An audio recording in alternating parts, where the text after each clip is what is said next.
Alright, not gonna waste any time, let's get into ranking all of the Soulsborne DLCs, starting with number 8, Crown of the Ivory King. And we start with my least favorite of the DLCs, a DS2 ice level. I'd like to start out with the positives first, and this goes for all of the DS2 DLC sections. They have some really epic vistas. Overlooking the castle and seeing this whole city and kingdom of Frosum Elium Lois intertwined all together is a great moment. There are tons of quirky encounters, from the really cool snowball that you use to create that permanent bridge that simultaneously wipes out all the enemies and adds some much needed charm to the DLC, to some fun designed enemies. For the most part, the enemies are pretty good, and the snowy aesthetics can really pop off from time to time. 2 of the boss encounters are a lot of fun, and I don't dread coming here at all. Unfortunately, that's where the praise has to end, because even 2 of those bosses, who I really do enjoy, force entire level completion and exploration to fully battle, unless you want to fight Ava Invisible, so good luck with that. Especially with Burnt Ivory King. I just can't stand how completionist it makes you have to be to face this boss. Especially after having played all of these games so many times, to be forced to spend such a large amount of time on this DLC to be able to fight the other bosses is just really off-putting, especially when so many of the sections start to blend together, because this place is massive. And that's great in some sense, because it creates a sense of scale that you really want from a paid DLC. It also leads to a lot of walking, because you really have to complete the area twice-ish. And for such a lavish castle, so many of the interiors have some kind of similar textures that are a bit forgettable, so you kind of forget where you are. The enemies are fun enough to fight for the most part, but this DLC just leaves me wanting for more, especially on repeat playthroughs. On a first journey, it's actually pretty fun, but every time afterwards has felt a little bit weaker and weaker. And none of this is even covering the fact that this paid DLC, which has 3 bosses, also features a reskin as one of those bosses. And this isn't a reskin from the base game changed up. Nope, it's a reskin from the same DLC. How is that even legal? Jail time. But the crown jewel of poop is the frigid outskirts. You know, I might be able to play some small defense for this area, because despite the fact that it is the worst area in the series, there are some really cool ideas here.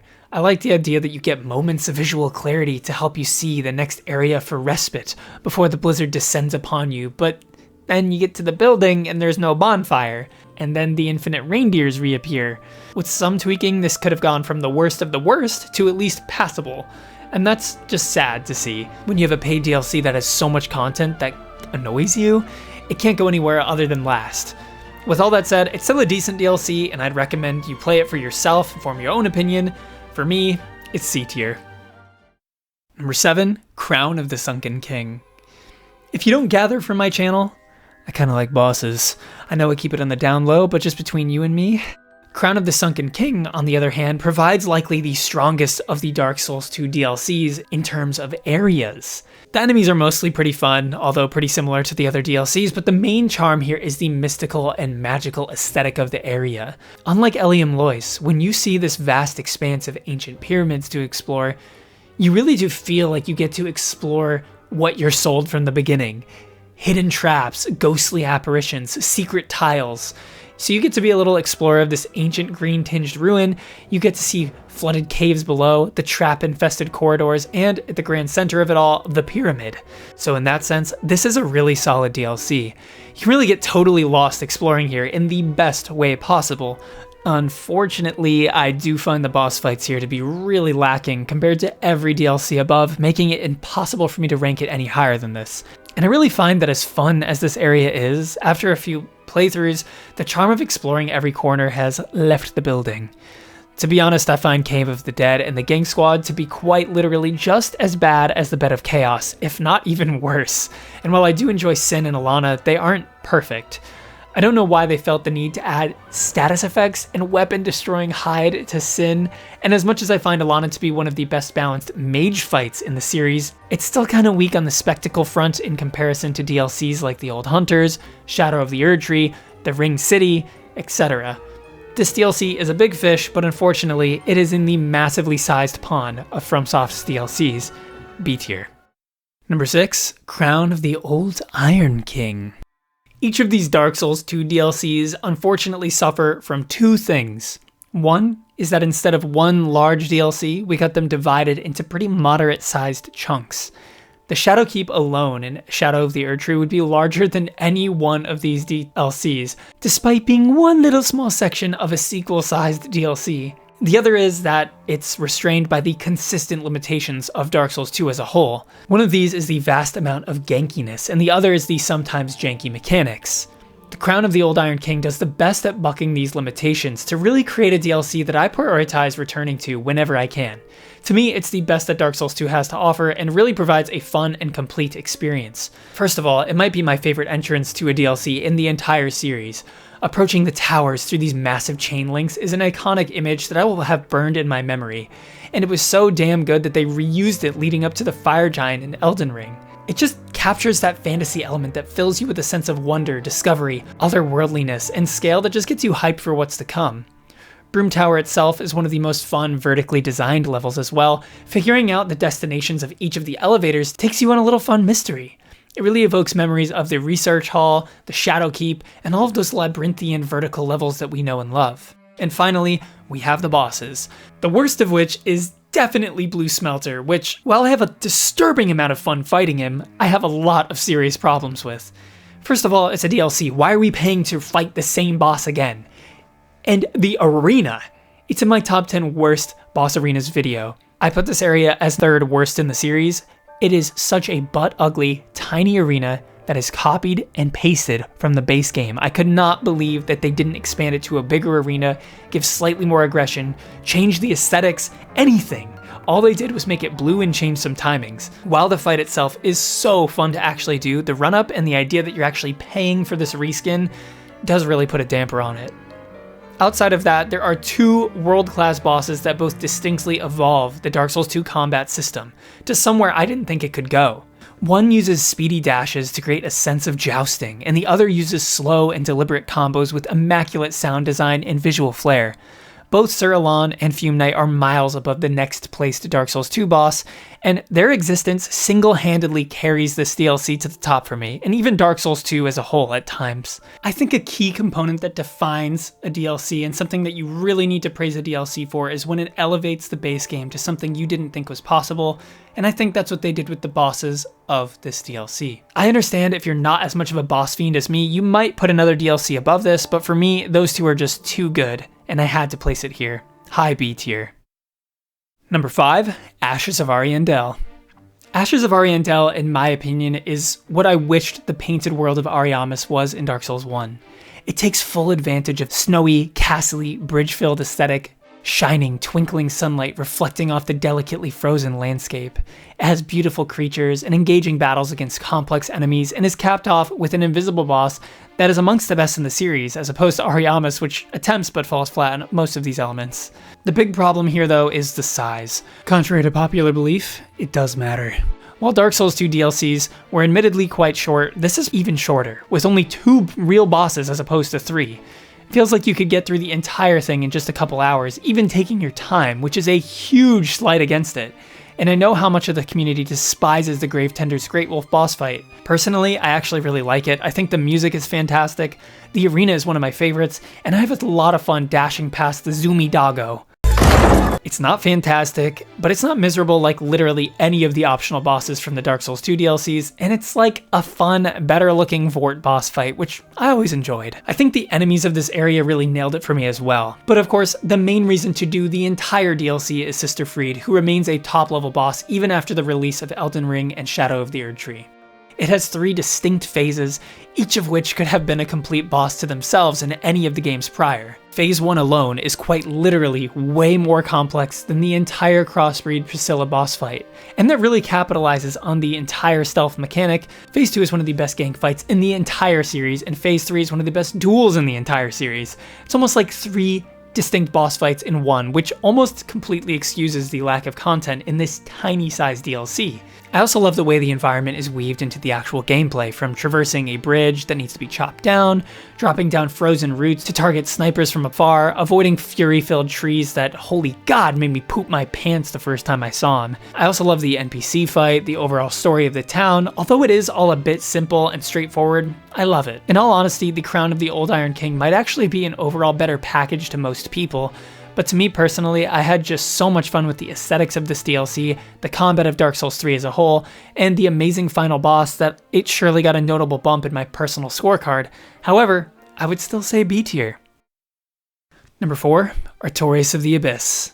I really flip-flopped on this one. There are 2 duos of DLCs that were really hard for me to rank. This one in 3rd place, as well as 2nd and 1st.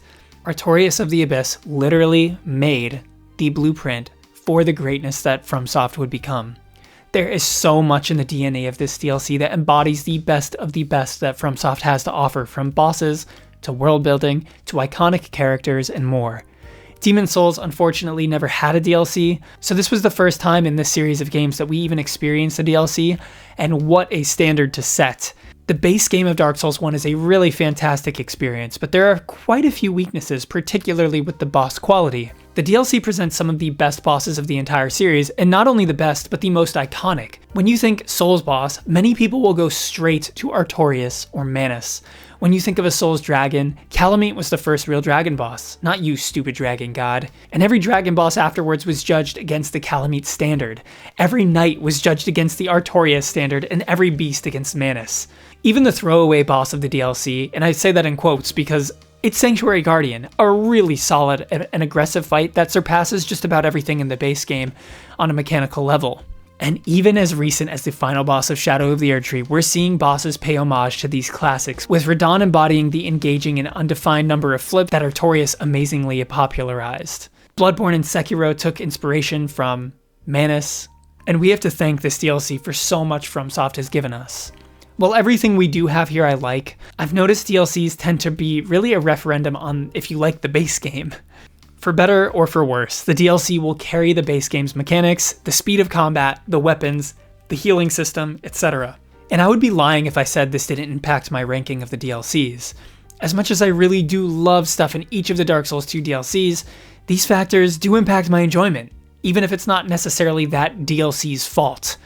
So I imagine that many of you are going to have your favorite game and your favorite DLCs kind of line up. So the story of Artorias, Go's Shot, finding Manus, even the slow descent into the abyss, this is all awesome, but it still carries that Dark Souls 1 age that is charming but not quite as enjoyable after the depth of combat available in the future installments. So what could have Artorias of the Abyss done to place really any higher? Honestly, I don't think that was possible at the time. Budget constraints, resources at FromSoftware likely played a huge part in this. Had FromSoft had the capacity to create an intricately woven world in this DLC, one that mimicked the vastness of the world of the base game, maybe it would have placed a little bit higher. As iconic as it is, it's actually quite linear with a pretty limited variety of enemies within it. It shouldn't take you more than half a dozen hours to complete, and it doesn't quite hit the highs that the 3 above it do. However, it does tell the most cohesive, contained story, introduces iconic characters that have remained fresh in our hearts for over a decade, and has been a core reason to come back to Dark Souls 1 still to this day. For laying the framework and for everything to come, it hurts to place it at 4, but I still feel the top 3 are just that good. This is S tier, and everything up is S tier. Sorry guys. Number 3, The Ringed City. It's such a hard toss-up between the two, but I ever so slightly leans toward the Ringed City for its unmatched boss lineup. In my top 10 bosses of Soulsborne video, 3 of the 4 bosses in this DLC landed in my top 10. That is insane. 3 of 4 in 162 that were ranked in the top 10. Guys, that's unhinged work by FromSoft. I can't understate how important that is, especially for somebody whose bread and butter of the Souls games is bosses. The areas are definitely not to the level of Artorias of the Abyss DLC, but they're actually really solid. I think the Drag Heap is alright. I do love the warped visuals calling back to the Kiln of the First Flame in the base game, with all of the Lothric buildings skewed about. I just don't particularly like the level hazard that requires you to run and hide over and over again, or the poison swamp. It's not miserable, but it's definitely not my favorite from FromSoftware. The big drops are pretty fun though. But the Ringed City itself, that's another story. It has some of the coolest enemies in the series, and even the big open swamp isn't poison. It doesn't stop you rolling, or anything BS like that. There's even a really cool level hazard with the awesome adjudicators, or even the awesomer Midir. You have patches, you have fun encounters to gather the armor of the Dragon Slayer armor, you have the Ringed Knights, and a boss roster that can't be matched. There's such a sense of scale in this DLC. Even though it's not necessarily that massive, it feels massive, especially as you're scaling up the mountain to challenge Gale. So while so much of the strength of this DLC is loaded into the bosses, which are just unstoppable, it carries enough in its areas to make me warrant placing it this high. Number 2. Oh boy. Even as I'm writing this now, I'm tossing up between two obvious answers. The Old Hunters and Shadow of the Erdtree. Bloodborne vs Elden Ring. Old Hunters vs Shadow of the Erdtree. It's so hard to even compare Elden Ring to the rest of the series. It's like comparing a massive TV show to a movie. A movie is a lean, mean, cinematic machine designed to pack a massive, cohesive journey into a couple of hours. A series is meant to be vast, expansive, world-building, and can possibly include many character arcs, meaningful detours, and extra content. Is it often that the 40 hours of a full series is just as tight and compact as a 3-hour movie? There's typically a few episodes that could be classified as filler or a bit too slow, even in the best shows of all time. Now that's Elden Ring versus Bloodborne. It's, do you prefer a curated, perfected experience of a shortened game with no excess fat? Or do you prefer a huge pile of content in which you get way more of the epic content with extra filler thrown in there? Some people are craving that streamlined experience, but personally, I'm also just so happy for more, especially when it comes to Elden Ring, because the open world allows you to skip whatever content you are not fully into, meaning you can just choose your own adventure anyways. So is Shadow of the Erdtree as consistent as the Old Hunters? No, not quite. Is it as iconic? Yeah, it is. It definitely has more quantity of S-tier FromSoft content that I wanted in total, making this such a hard thing to rank. Shadow of the Erdtree can take you up to 30 to 40 hours to complete, while any of the DLCs we've talked about here are typically under 10. Let that sink in. Well, this is just such a tough choice, but for now, I'm gonna have to say that number 2 is Shadow of the Erdtree. There are so many curated vistas that just absolutely expand on that feeling you have of when you first look over Liurnia or come out into Limgrave and see this vast expansive world, and you can go to every single thing. The way the world's vertically layered on itself is amazing. The bosses include some of my favorites of the entire series. I'll be giving you guys an updated list on that soon, and your community rankings will be coming out next week, so keep an eye out for that. Because I think everybody pretty much knows how amazing Shadow of the Erdtree is, I'm going to talk about the one kind of minor-ish complaint that I have about it that might be keeping it out of this top 1 spot. It doesn't feel like it actually extends beyond what Elden Ring accomplished. Essentially feels like more Elden Ring. There are a couple of moments that give me a hint of that, such as when we go into the Abyss, or the Abyssal Woods, and we can't ride Torrent, there's these whole horror sections, or when we're scaling the peak to meet Bale, but we really only have one complete, full Legacy dungeon in the Shadowkeep, which granted is one of the best Legacy dungeons they've ever done, but it feels like I was missing just one more Legacy dungeon. There are so many amazing open world areas, but I kind of was missing that classic FromSoft experience from time to time. And there are a couple bosses in here that I don't think quite hit the levels that I was hoping a FromSoft DLC would. So as much as I'm so happy with everything we got on a whole, there's just these minor little nitpicks that are keeping me below. The problem is, I think part of Elden Ring's DLC is suffering from the quality of the base game. I think Elden Ring is just such a fantastic, spectacular game that they weren't really able to expand upon that concept much more than just giving more amazing Elden Ring content.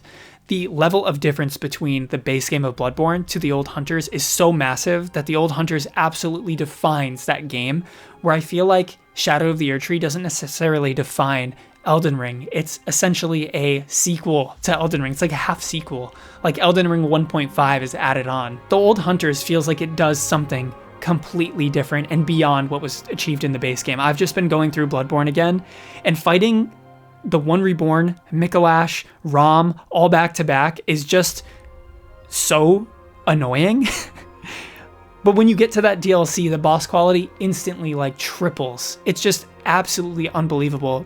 The lengths they were able to define the entire experience of Bloodborne. And the way where I think back on Bloodborne, I think of those first streets, I think of Gehrman, and I think of the DLC. The DLC defines the experience. Shadow of the Erdtree extends Elden Ring's experience. So as much as I think it's probably the best objectively, just in terms of quantity, I think the most complete package is the Old Hunters DLC. And, well, I guess that leads me into number 1, which is the Old Hunters DLC. And I actually flip-flopped like 3 times while I was writing this script, so this was a really tough decision. I totally understand whatever side you guys land on in this, but I think it really doesn't feel like there's any excess fat in this DLC. The only thing you could possibly point to is Living Failures, and they give us one of the best OSTs in the entire series, and some really cool attacks, and it's actually a pretty well-balanced fight. It's just a bit goofy looking. I don't know why they made them look like little blob monsters. It's just, I mean, I'm assuming it has to do with, you know, Lady Maria's experiments just happened to look like that, but maybe they could have just made them look more interesting. It's really ugly. Outside of that, though, from the moment you get in there, it's one of my favorite areas after one of my favorite areas after one of my favorite areas. We have the fishing hamlet, the research hall, the hunter's nightmare, and the most iconic enemies in the series with those nightmare hunters. Amazing trick weapons. You see them fighting the beasts. Every single boss is amazing, and I even defend Lawrence. The DLC's OST is unmatched. Every single song in that DLC is like one of the best songs I've ever heard in my life. And without that DLC, I don't think Bloodborne would be considered a top 2 FromSoft game. Maybe even wouldn't be considered a top 3. It's a really solid base game, but that DLC is what wraps the entire experience up. And I just don't think anything can quite compare to that first experience. It's such a challenging thing ranking these DLCs because every single one is so fantastic. Even the one that I put in last place, the Ivory King, has so many awesome moments. Entering war with your buddies to fight the Ivory King. There's so many iconic moments throughout all of these DLCs. I'm happy with all of them. Let me know your guys' ranking down below.